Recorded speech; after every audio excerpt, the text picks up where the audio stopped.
Zdravím, jsme tady v porce od Delta Armory, stojíme u Stiborku, novinka jsou vlastně pažby, příslušenství a víc nám tady řekne Marek. Dobrý deň, uvádzame na trh momentálne kompletný stribok, už ako balík, bundle, dostanete zbraň už aj s pažbou.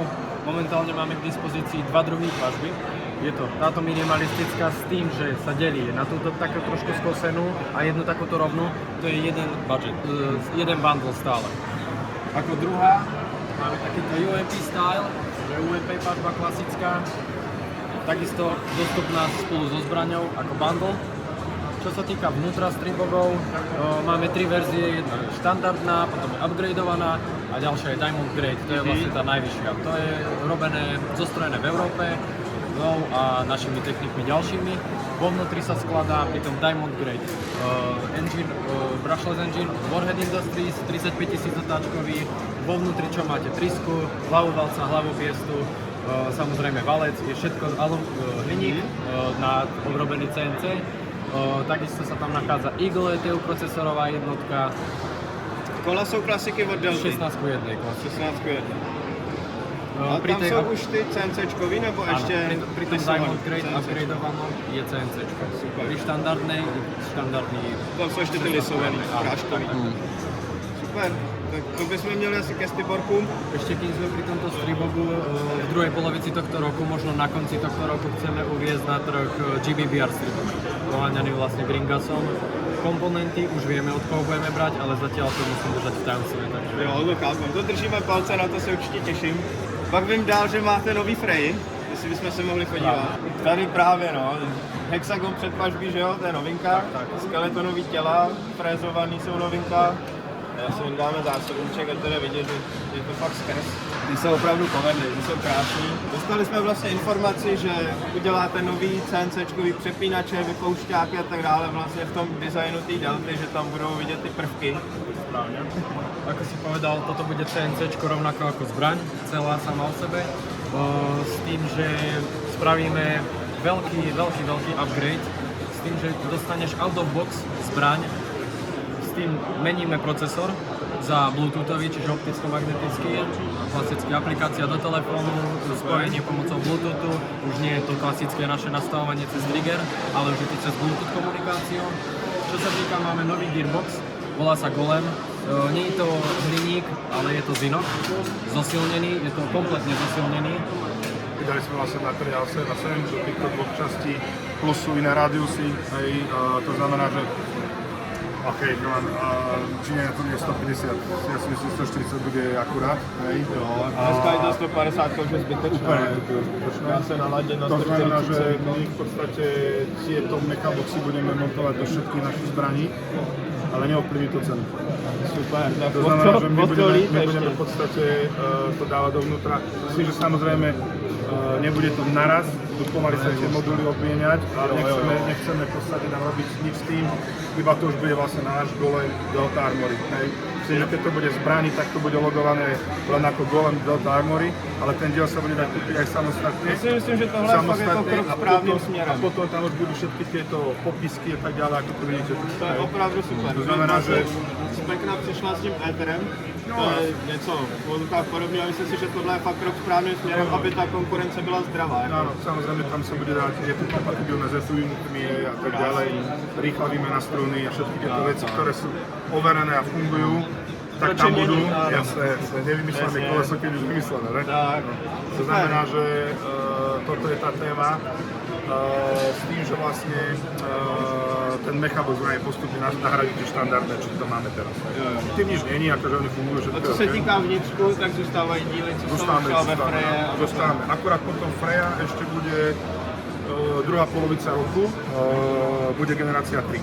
Už? Aha. Bude generácia 3, kde pôjdeme s brushless motorom, s našim golemom a momentálne sme tesne pred finalizáciou vlastne aj vlastnej jednotky programovateľnej.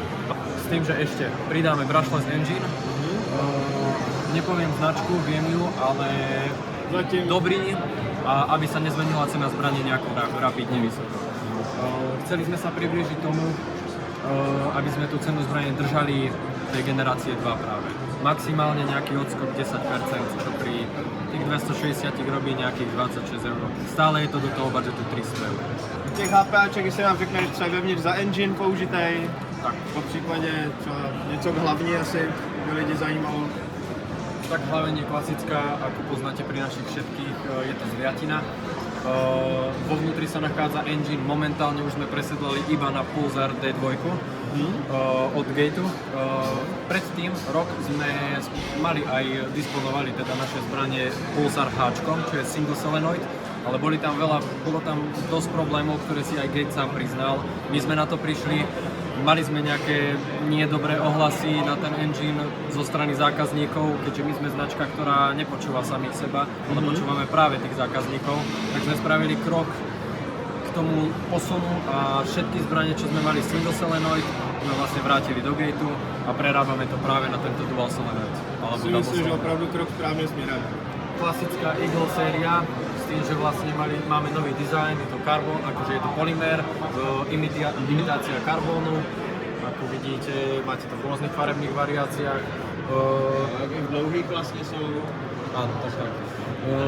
V 2025 sme si tak trošku uvedomili, že nemáme dostatok Charlie modelov s M-lockovým predpažbím, ale s ETUčkou Eaglou vo vnútri. Tak sme spravili taký krok, že práve spravili sme tie Charliny, ktoré majú tu Eagle vo vnútri a M-lock predpažbie. Když se tady kouká na ty parky, vy máte spolupráci s EPSem, jestli se nemýlím na ty parky. No, máme spoluprácu s EPSom a je to pod licenciou Pro Armsu, zbranie vlastne 1:1. Je to taká trošku imitácia HK416, ako to oni teda robia. Rozdiel v tomto je samozrejme cena, je tam trošku vyššia tá cenovka, s tým, že vo vnútri EPS vzduchotechnika klasicky.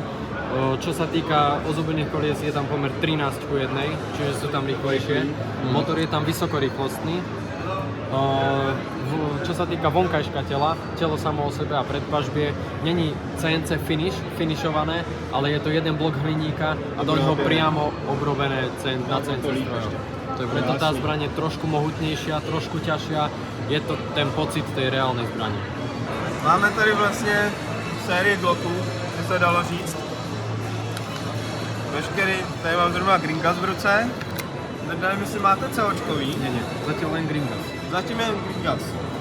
Ještě včera jsem tam jeden otevřel a koukal jsem, spoušťáky jsou víceméně Glockový.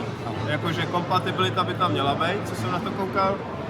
Nevím jak s komorou, to jsem vám úplně nechtěl vydávat. Jestli je taky kompatibilní, třeba kdybych si kupoval upgrade od Maple Leafu nebo něco takového, jestli to tam sedne. Je. Všechno, co tu vidíme, už se dá koupit, nebo ještě něco teprve přijde? Ešte nie, toto sú zatiaľ len prototypy. Čo sa týka, ako si spomínal, tie interné časti sú plne kompatibilné so značkami napríklad od Včka. S tým, že nie je to kompatibilné s Umarexom, lebo tie majú trošku trošku. Áno, tie sú trošku atypické. Zvolili sme nový dizajn, ktorý je navrhnutý nami. 3 rôzne farebné varianty a 6 rôznych slajdov, záverov. Čo sa týka tej prvej generácie našich pištolí, počuli sme nejaké feedbacky zo strany zákazníkov. Niektoré boli dobré, niektoré boli zlé. My sme sa snažili sústrediť a fokusovať teda na tie zlé. A snažili sme sa to trošku nejako posunúť lepším smerom, upgrade ľudí. Zistili sme, kde bol problém. Niektoré tie prvé generácie mali problémy, netesnili zásobníky, plyn unikal, vydržalo to 1,5 zásobníku. Tuto som si zobral schválne jeden starý a ukážem vám rozdiel medzi novým. Problém bol, ak vidíte, toto je starý, toto je nový. Je to kompletne zarovnané. Starý, ak tu vidíte, trošku schodík, presne tak. Tým pádom tade unikal plyn, my sme to fixli. Víc to namrzá páka. Tak. Momentálne sme sa dostali na 4,5, medzi 4,5-5 zásobníkov na jedno naplnenie plynu. Při Gringasu obvyklá teplota pokojová. 20, 21, 22. Jo. Moje guličky sú taky už novinka asi. Diamond už tu máme nejaký ten rok, ale novinka sú Eagle BBčka. Je to vlastne náhrada tých našich predošlých, ak si pamätáte ten čierny obal. Ten čierny obal sa rebrandoval na Guerrillu. Teraz je to vyrábané na Tajvane, lepšia precízna výroba, lepšia kvalita a hlavne lepšie feedbacky od zákazníkov, nemajú s tým problémy.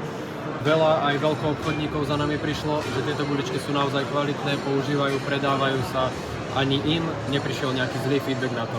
S tým, že cenovku sme sa snažili udržať v cene tých starých. S tím, že je to made in Taiwan. Máte v plánu třeba dělat i těžší kuličky od 0,40 vejš?